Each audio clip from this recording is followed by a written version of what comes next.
deixei coloquei dois documentos, né? É, valeu, Ângelo. Coloquei dois documentos lá no Google Classroom, né? Um é o PDF desse livro aqui do Agamben, né? Eu já tinha me referido a ele, que é um livro até que eu fiz a revisão da tradução do Vinícius, né? E o outro é um artigo ao qual talvez eu já tenha me referido aqui, que é um artigo que eu publiquei no ano passado. Porque eu botei esse artigo? Porque esse artigo ele fala. Foi quando eu estava começando a escrever sobre essa questão do experimento em língua, né?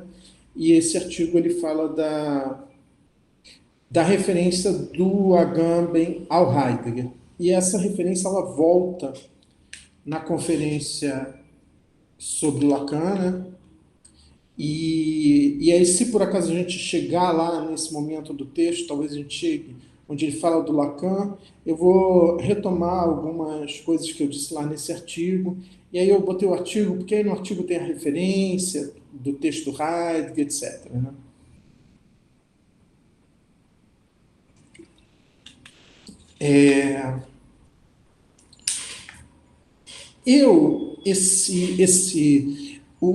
O texto, eu vou botar aqui no modo de apresentação de tela, para eu colocar o.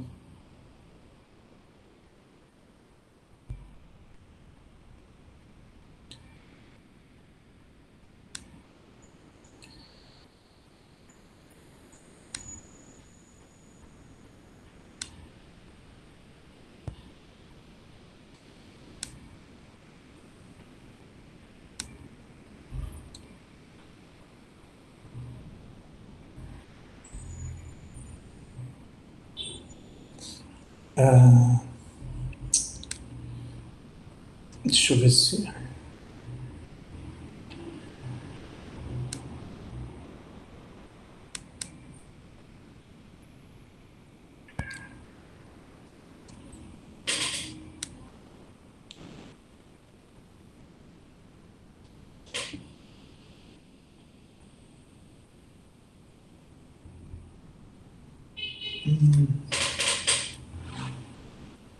Eu achei que tivesse colocado aqui.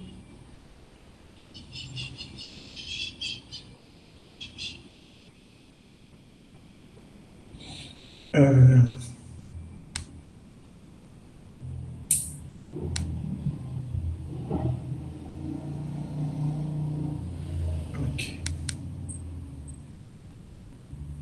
Ok.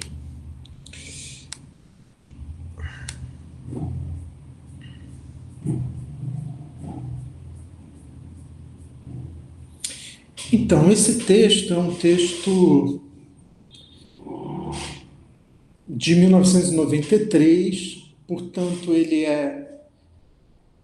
é 3 anos, ele é publicado 3 anos após a conferência do Agamben sobre Lacan, né, no colóquio em Paris. E a impressão que eu tenho e que está meio que se consolidando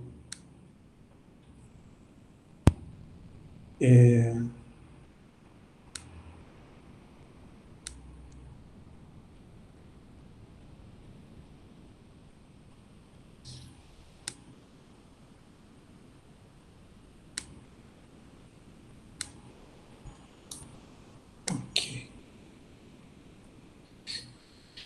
então, existe.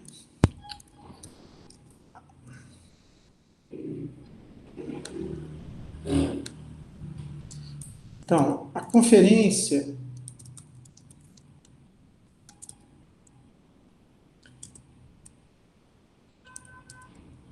de 1990, né? Ela fica entre o texto A Potência do Pensamento, que é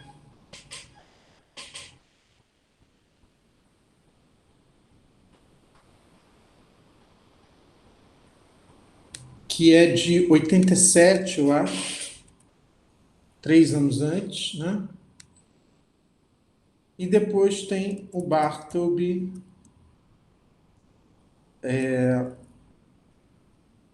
3 anos depois. Então,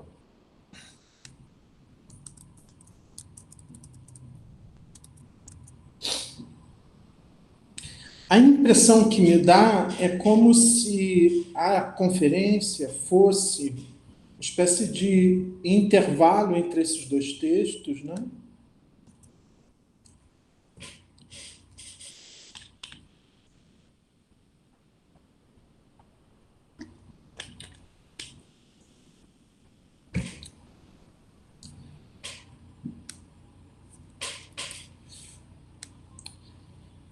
E dentro da conferência, né, dentro da conferência de 1990, eu acho que é um movimento em que a questão do experimentum linguae vai cedendo paulatinamente a questão do experimentum potentia, né?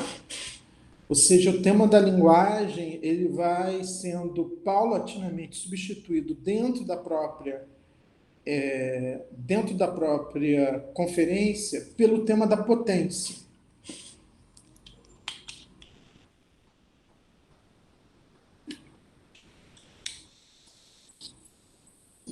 E aí, quando ele passa para o tema da potência, ele passa a se inserir nessa teia de textos do Agamben, que o Agamben está escrevendo ao longo desses anos, que tratam da questão da potência. Então, ele, num certo sentido, quando ele passa a trabalhar o tema da potência, né, a conferência, quando ela passa a trabalhar o tema da potência, ela retoma algumas ideias desenvolvidas na conferência de 1987, foi isso que a gente trabalhou nessas últimas aulas, né? A leitura que o Lacan faz ali, sobretudo, da metafísica e do de Anima, né? De passagens da metafísica e do de Anima que tratam da potência, e também do capítulo 12 do De Interpretatione, né?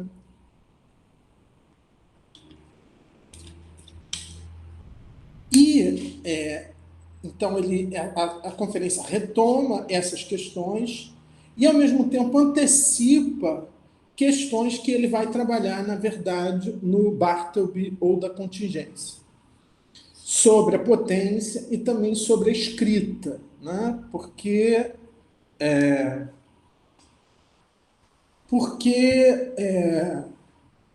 Talvez porque essas duas coisas elas acabam se misturando através da figura do Bartleby, o escrivão, né? Então é interessante que vocês, nessa edição que a Autêntica fez, a Autêntica resolveu publicar o texto do Agamben junto com a própria novela do Melville, né? Bartleby, o escrevente, ou o escrivão, né? Porque assim vocês têm o próprio texto do Melville para ler, para entender um pouco o comentário que o Agamben faz desse texto, né? Esse texto é um texto... são daqueles textos que, no momento que são escritos, parecem apenas um texto estranho, mas que depois, conforme as décadas vão passando, ele vai se tornando um texto cada vez mais contemporâneo, né? Esse texto do Melville, ele se tornou um texto muito contemporâneo, né? É um texto estranho de um escrevente que, a partir de um determinado momento, se nega a escrever através dessa frase estranha. I would prefer not to. Eu preferiria não. Né? Então, na questão dessa fórmula, né, nessa fórmula do Bartleby, tem essas duas coisas que se encontram. A questão da escrita e a questão da potência de não, né? Ou seja, essa ideia de que todo poder fazer é também um poder não fazer. No caso do Bartleby, o poder escrever é sempre e também um poder não escrever, né? Então, essas duas coisas se articulam e, curiosamente, coincidência ou não, em Lacan essas coisas também estão escritas, né? Porque quando Lacan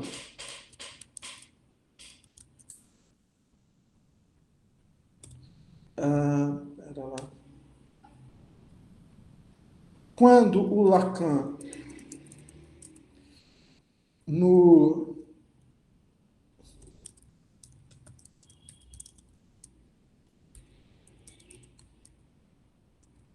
no seminário 19,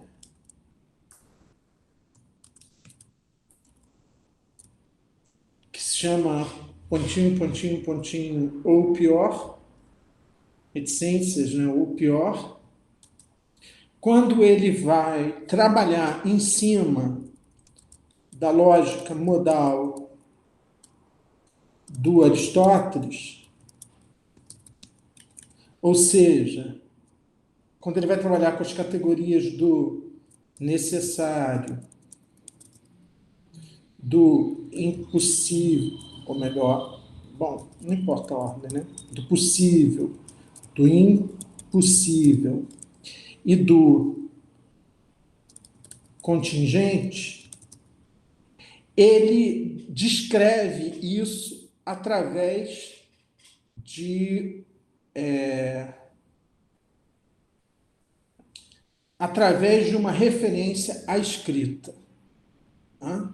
Então, não só. Então, aí é toda uma questão de saber se isso realmente influenciou o Agamben no comentário que ele vai fazer sobre o Bartleby.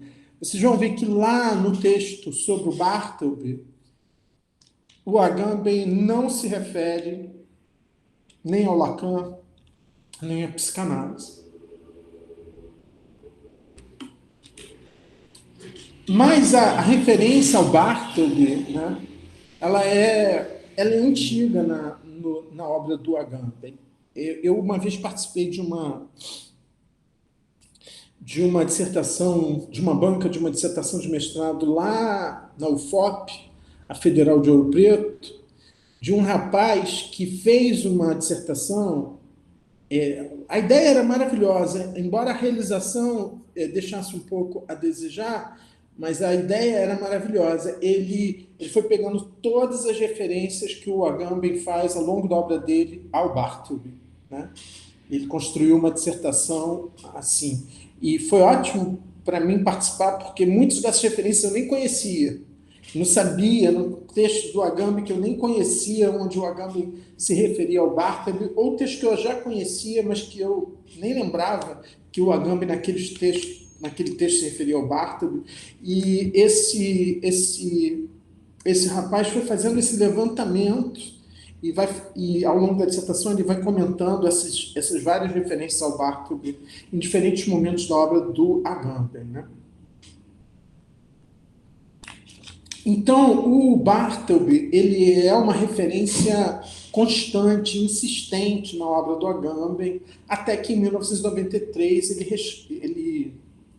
ele decide escrever. Um instante só, gente, que eu vou aumentar esse ar-condicionado aqui, que está muito quente. Impressionante como esquentou. Tava na hora já, né?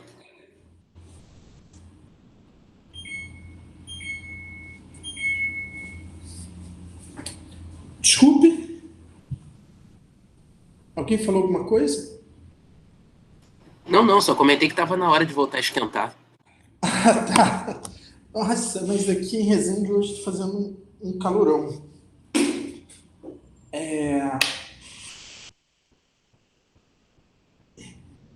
Bom, e aí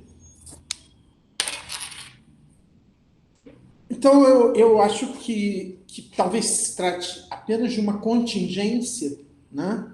Que é a questão da escrita e da potência, né? Porque no fim da conferência Experimentum Lingue, né?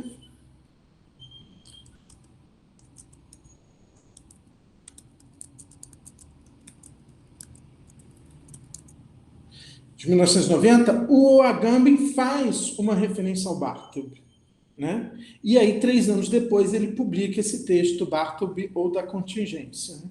Então, ele já ele tá com essa questão do Bartleby, né? Há muito tempo. Isso fica aparecendo nos textos como umas referências muito breves, até que em 1993 ele publica esse texto onde o tema central é o Bartleby, né?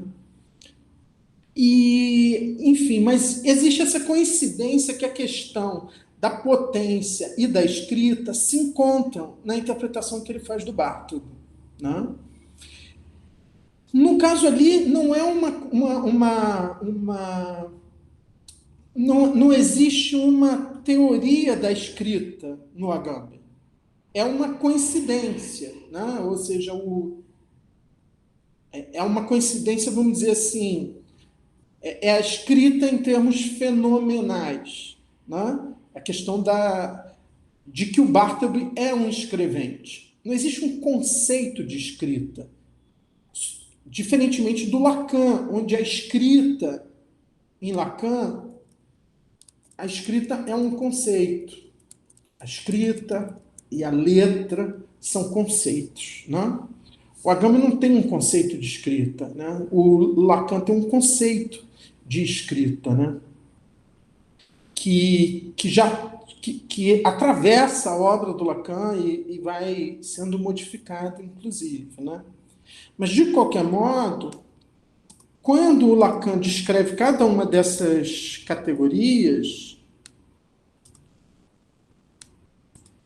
vai ser em termos de escrita que ele vai descrevê-los. Por exemplo, ele vai descrever que o necessário é o que não cessa de se escrever, o possível é o que cessa de se escrever, o impossível é o que não cessa de não se escrever, e o contingente é o que cessa de não se escrever. Né? Cláudio, isso no seminário do Lacan ou no Bartleby da Contingência? Não, isso no Lacan. No seminário do Lacan, o Lacan vai definir as 4 modalidades em termos de escrita. Né? Então tem um componente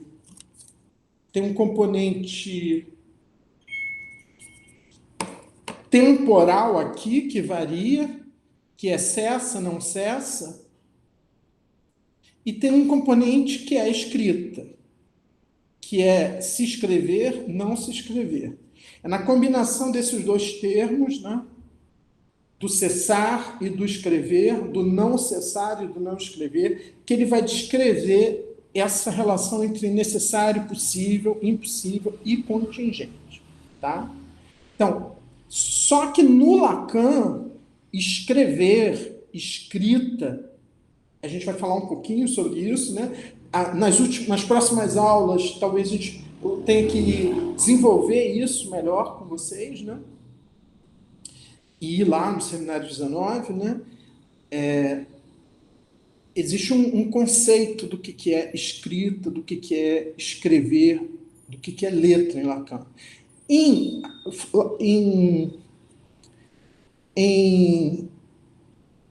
No Agamben não existe. É uma coisa mais fenomênica. É assim, Bartleby é um escrivão, ponto.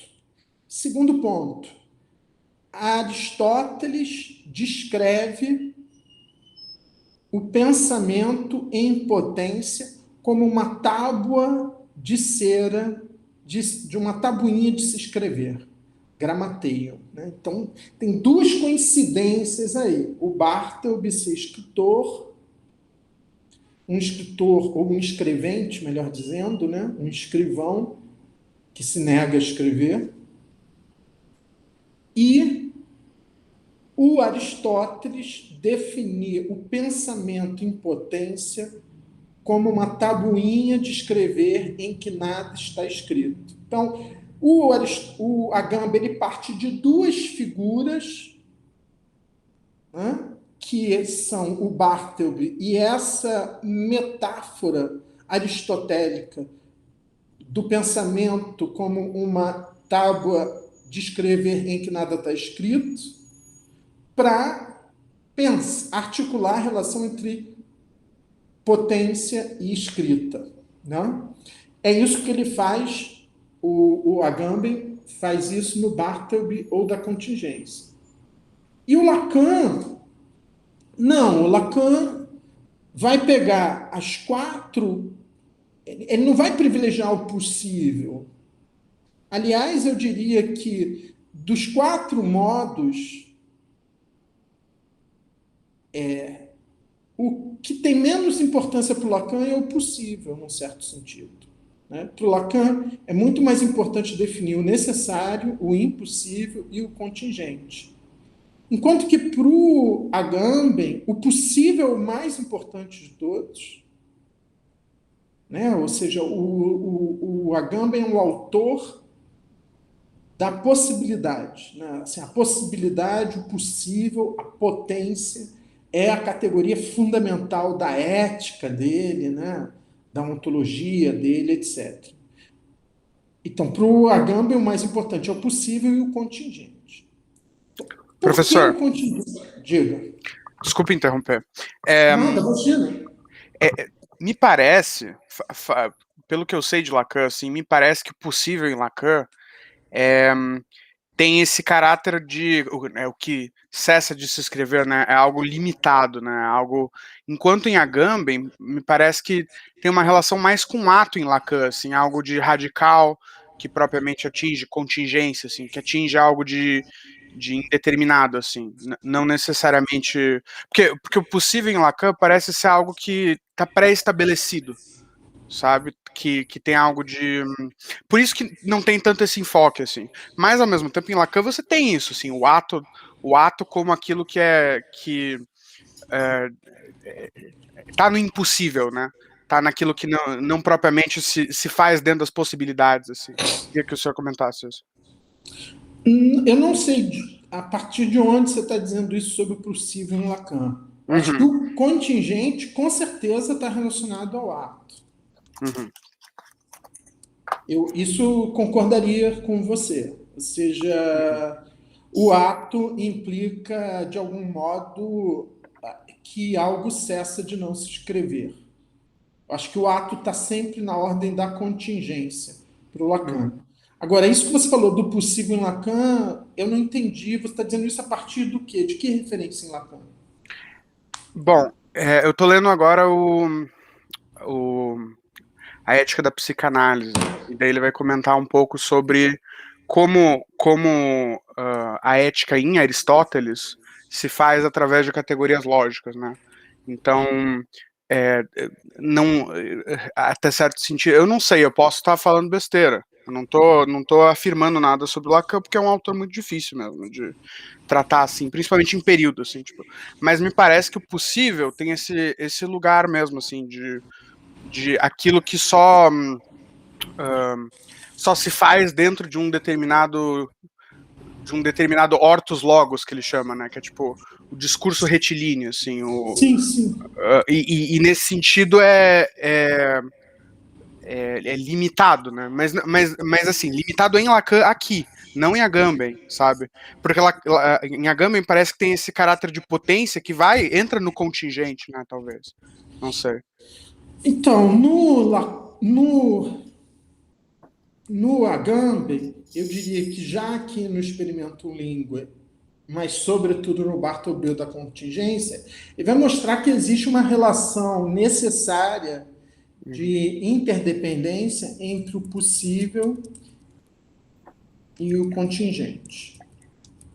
Isso que quer entender, num certo sentido, o Agamben, é que o contingente é uma consequência do possível. Isso quer dizer que... Mas ele vai tentar mostrar, o Agamben, que só existe o contingente se o possível for tanto possível de fazer quanto de não fazer. Então, num certo sentido, o que você tem é o contingente é o que supera essa potência de não e passa ao ato.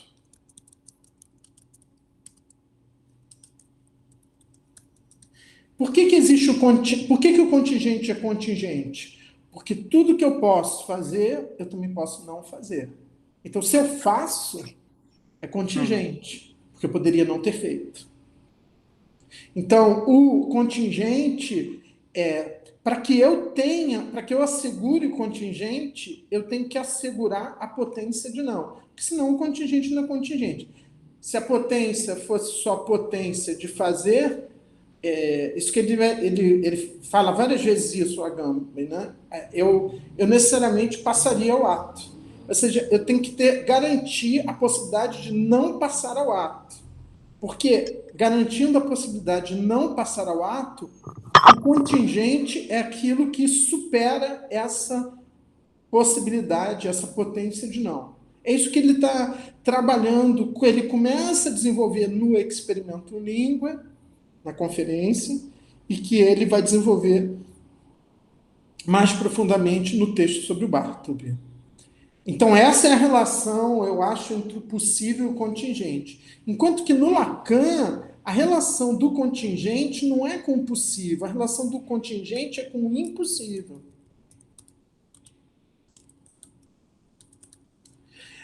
Isso é claro na formulação, ou seja, se o impossível é o que não cessa de não se escrever, o contingente é o que cessa de não se escrever. Ou seja, o contingente é uma certa superação de uma impossibilidade. É sempre por uma contingência que essa impossibilidade é superada, vamos dizer assim, né? Então, agora, se eu pensar o impossível, que é uma coisa que tem muita diferença entre o Agamben e o Lacan, né? Nesse texto, Experimento Língua, ele faz como se ele estivesse dizendo a mesma coisa que o Lacan, mas ele não está dizendo a mesma coisa no Lacan. Então, por exemplo, uma diferença fundamental é que o Agamben, ele fala de impotência como sendo a mesma coisa de potência de não. Como se fosse impossibilidade, impotência, tudo isso fosse potência de não. Para o Lacan, não é assim. Para o Lacan, existe uma grande diferença entre a impotência e o impossível. Isso é uma... por exemplo, o Lacan ele vai chegar a uma formulação de que o que uma análise deve realizar é fazer com que um sujeito em análise pare de fazer uma experiência de algo como impotência para poder fazer a experiência desse algo como impossibilidade. Então, por exemplo, a impotência em análise, em termos de sintoma, ela é alguma coisa de subjetivo. E a impossibilidade, ela é uma coisa de ordem objetiva. Ou seja, ela faz referência a um real. Então, que numa análise o sujeito pare de atribuir a si mesmo uma impotência e passe a reconhecer que há ali em jogo uma impossibilidade real, né? num certo sentido, um dos modos como Lacan descreve o processo analítico, essa passagem da impotência para a impossibilidade. Então, para Lacan, é fundamental distinguir impotência de impossibilidade. Para o Agamben é muito mais importante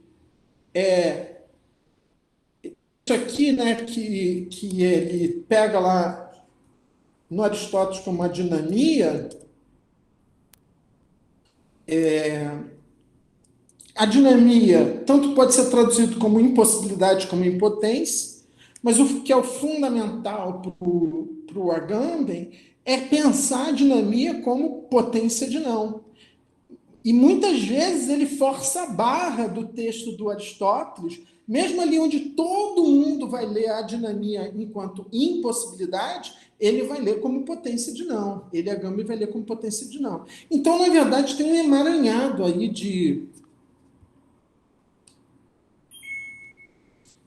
tem uma confusão aí, entendeu? Agora, eu acho que essa sua referência ao Seminário da Ética, ao Aristóteles, boa, né? Até vou dar uma olhada lá, porque tem muito tempo que eu não pego isso. Eu lembro da coisa do ortoslogos e tal, mas, por exemplo, não lembrava que Lacan articula isso com a coisa do possível, entendeu?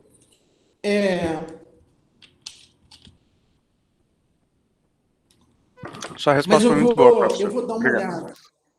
olhada. Eu tô lendo Mas agora, então. Mas enfim. Não, só então tá isso. mais fresco na sua cabeça do que na minha, Sim, sim. entendeu? Embora seja um seminário que eu trabalhei durante muitos anos, muitas vezes, em grupos de estudo, seminários e, enfim, né? Mas é bom, porque como a gente está trabalhando com a leitura que o Agamben faz de Aristóteles, é interessante ver a leitura que o Lacan faz do Aristóteles, e um momento privilegiado é o início ali do Seminário da Ética. Existe um livro de um autor francês, que é a tese de doutorado dele, né, infelizmente não traduzido, não publicado no Brasil, que é Lacan, leitor de Aristóteles. Eu vou também pegar isso, porque, se não me engano, um dos capítulos também trata da leitura que o Lacan faz da lógica modal em Aristóteles. Vou pegar isso lá para as próximas aulas, para a gente trabalhar isso aqui, tá? Mas, assim, eu queria hoje começar fazendo esses esclarecimentos para mostrar que, quando a gente voltar para a conferência sobre Lacan, a gente vai ver que, a partir do tal momento, o Agamben começa a andar muito rápido ali, e aí ele passa por cima de algumas diferenças, né? Professor, você sabe o autor Então, desse uma tese de doutorado, né? eu só vou poder te dizer, olha, se a gente, bom e velho Google, né? Eu tô procurando aqui. Mas eu vou te dizer, se a gente não achar aqui agora,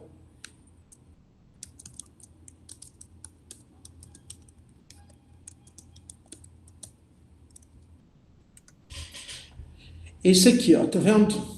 Uhum. Estou- Obrigado, professor. Pierre-Christophe Catelinot, tá? Então eu vou dar uma olhada nesse livro, o que ele pode ajudar a gente, tá? E aí na próxima vez eu tento trazer alguma coisa para vocês.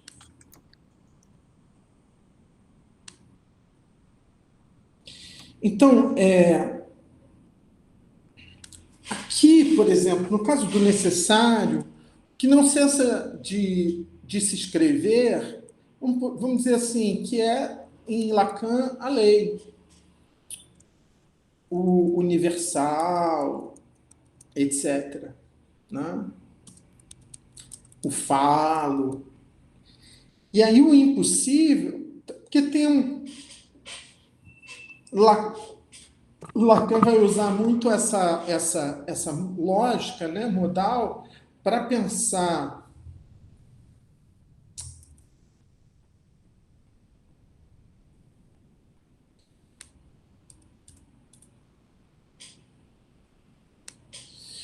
dois lados, né?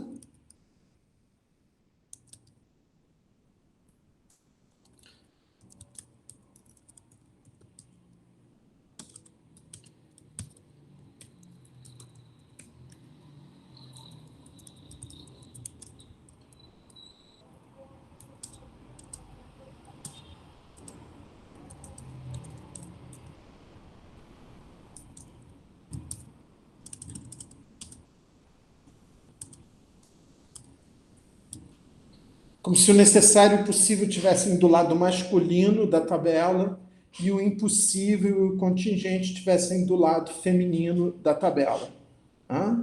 Então, o feminino ou o lado mulher, né, isso, que essa lógica modal, ela também é uma, no Lacan, ela vai ser uma lógica da sexuação. Né? Tudo isso é seminário 19, tá? Que é um seminário que já está publicado, traduzido, né? Então, o feminino, ou o lado mulher, como sendo esse lado que não, onde não é possível o universal, onde não é possível a lei, né? Então, o lado feminino, o lado mulher, como sendo o lado mais próximo de um real sem lei, um real do impossível ou um real do contingente. E no lado do necessário e do possível, eu tenho mais aquilo que seria da ordem do que regula, né? Alguma coisa da ordem do ortos logos do Aristóteles, vamos dizer assim, né? Já que você fez essa referência, né? Então, eu vou tentar ver se nas próximas vezes a gente trabalha um pouco mais essa questão, já que o Agamben está se referindo às modalidades, né? Que a gente trabalha também um pouco essa questão das modalidades no Lacan e no Aristóteles, tá? Mas, de qualquer modo, vocês veem que há aí uma espécie de coincidência, né? Por motivos diferentes, né? E o Agamben acaba misturando essa questão da escrita no Bartleby e na tabuinha de escrever do Aristóteles com a questão da potência e da contingência com essa tabela, com a lógica da sexuação do Lacan no seminário, né? Com essas formulações, o que não cessa de se escrever, o que cessa de se escrever, o que não cessa de não se escrever, o que cessa de não se escrever. Tem aqui uma coisa errada. Né?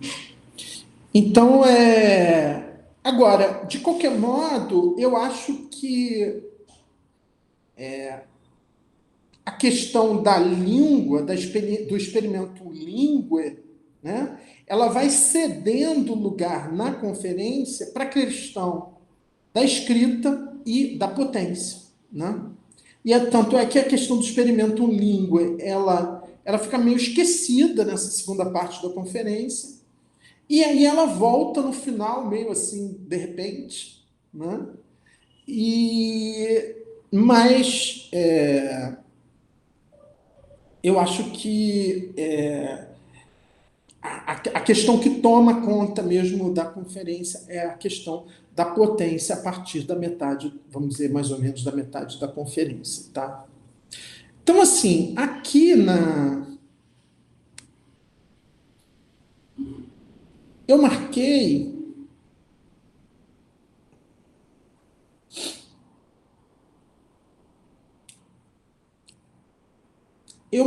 essa passagem, né? Que é a mesma passagem que ele vai citar lá na conferência sobre o Lacan, no Experimento Língua. Tá? Que é essa passagem do De Anima. Né? Ele diz Trata-se da passagem do terceiro livro, 430a, em que Aristóteles compara o nous, o intelecto ou o pensamento em potência, a uma tabuleta para escrever sobre a qual nada está escrito ainda. Como sobre uma tabuleta para escrever, grammateion, né? Grama é letra, né?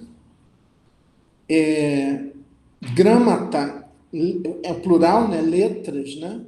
Grammateion é esse lugar, é uma espécie de... que antes da escrita em papel, em papiro, se difundir, né? O instrumento mais usado nesse momento que Aristóteles escreve é essa tabuinha com uma fina camada de cera, onde com um estilete eu vou escrevendo, cortando, né? Essa fina camada, né? Isso que é o grammateion, né? Então, é um momento em que ele compara o pensamento em potência, ou a potência de pensar, como um gramateio em que nada está escrito em ato. Ele diz, assim acontece no nous, no pensamento. Né? Eu tinha já, desde a outra vez, eu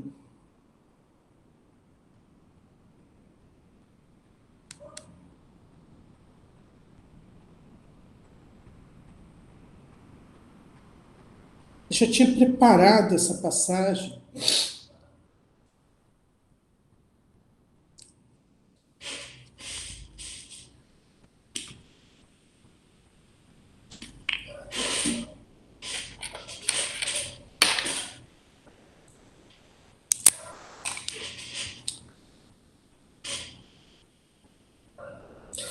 Então, uma passagem que vem logo depois de uma outra passagem que ele já tinha trabalhado antes, no texto que a gente já tinha visto, né? Que ele diz, né, o nous, o pensamento, deve ser como em uma tabuleta na qual nada está escrito em ato. Katagegramenon. Assim ocorre com o pensamento, o nous. E ele próprio é pensável como as coisas pensáveis, nesse momento. Ele está se referindo a essa passagem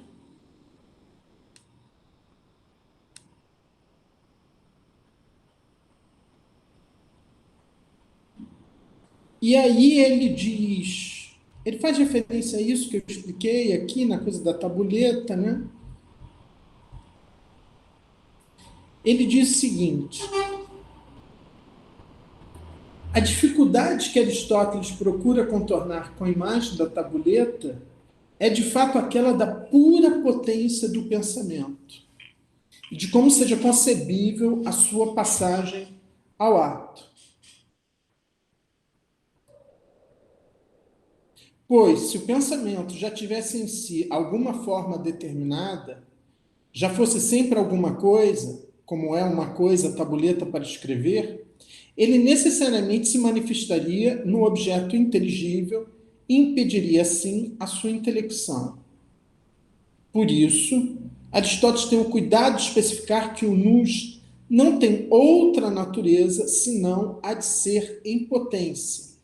E, antes de pensar, não é em ato absolutamente nada. Então, o que o Agamben está querendo pensar é esse pensamento em potência. O que é esse pensamento em potência? Que é, em última instância, o que é a potência de pensar? Ou seja, como pensar a potência de pensar?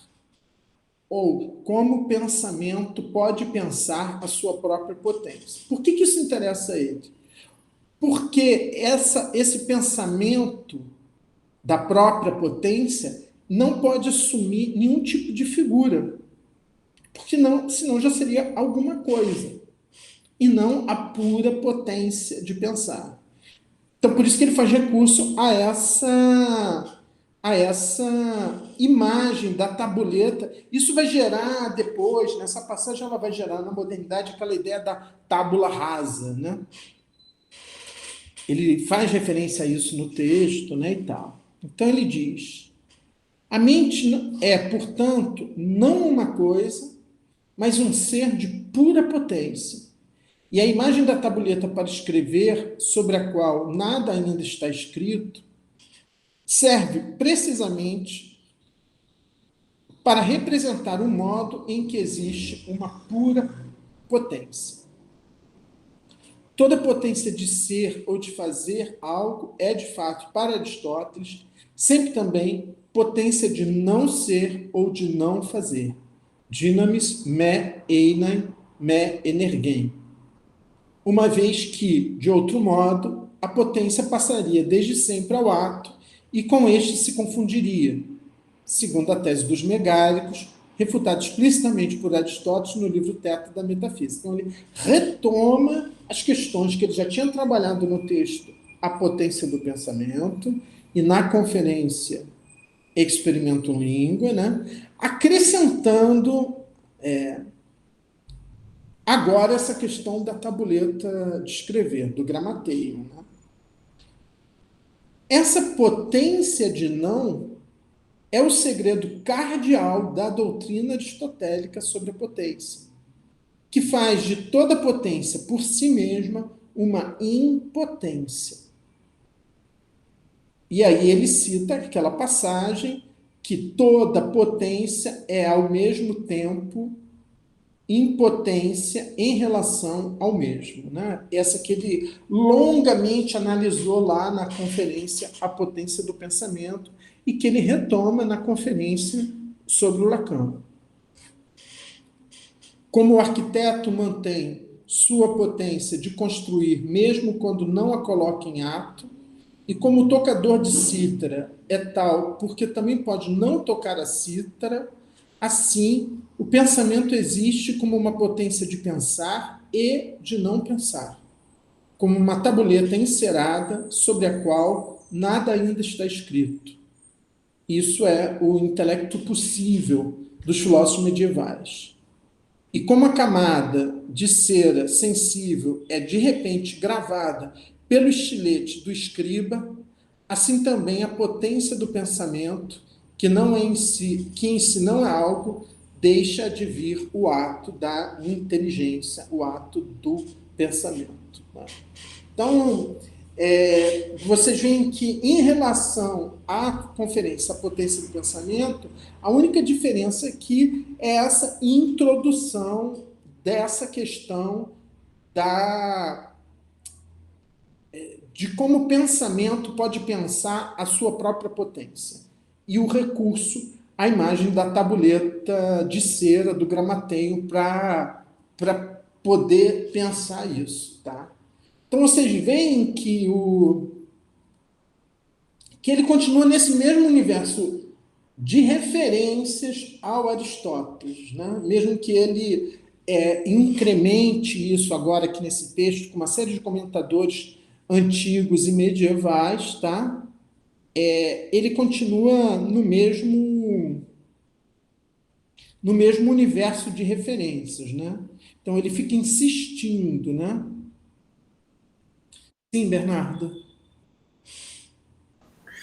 Eu fiquei com uma dúvida, professor.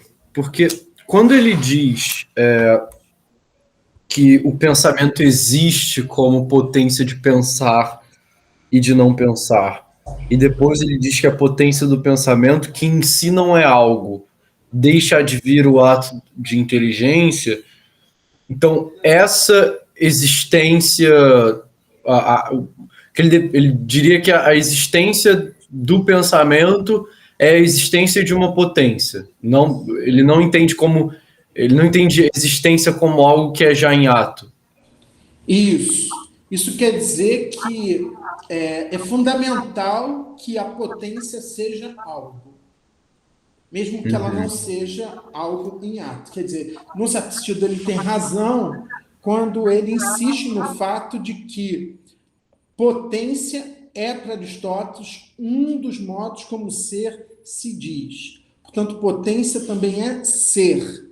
Então, essa distinção entre potência e ato é fundamental para que eu possa pensar a potência como sendo ser, como sendo algo que é. E como algo que é com características diferentes do ato. Então, e uma delas, talvez seja uma das que mais interessa a ele, é que, diferentemente do ato, o ser em potência suporta a contradição. Quer dizer, isso que em ato é impossível, que é o mesmo ser e não ser, na potência é possível. Isso quer dizer, em potência eu tanto sou quanto não sou, né? Então, a potência, a potência não tem nenhum problema com relação à contradição, coisa que o ato, para Aristóteles, já não comporta, né? Então, quando ele fala a existência, porque é exatamente isso, é fundamental para ele garantir isso, porque é só garantindo essa existência da potência que eu posso falar de que a potência é algo que eu posso experimentar, que eu posso fazer uma experiência da potência. Mas, porque para que eu possa fazer uma experiência da potência, para que eu possa fazer um experimentum potentia, é preciso que a potência tenha um estatuto ontológico. E é exatamente esse estatuto ontológico que ele está querendo, que ele está procurando caracterizar. Ok? Mas então, então, deixa eu ver se eu entendi bem. A contradição teria um estatuto ontológico no ser da potência, portanto. Não, o que tem um estatuto ontológico é a potência. Agora, esse estatuto ontológico, ele não é incompatível com a contradição, como é o ser em ato, né? O ser em ato, para o Aristóteles, ele se caracteriza por uma incompatibilidade com a contradição. Então, eu não posso ser e não ser ao mesmo tempo, mas a potência eu posso ter ao mesmo tempo a potência de fazer e de não fazer, de ser e de não ser. Tá? Então, a potência ela é compatível com a contradição, enquanto que o ato não. O ser em ato não é compatível para o Aristóteles com a contradição. Né? Esse é um ponto que o Agamben vai valorizar, por isso que eu estou chamando a atenção dele, tá? Nesse texto, inclusive. Vamos fazer uma pausa aqui, e aí a gente volta daqui a 10 minutinhos. Deixa eu interromper a gravação.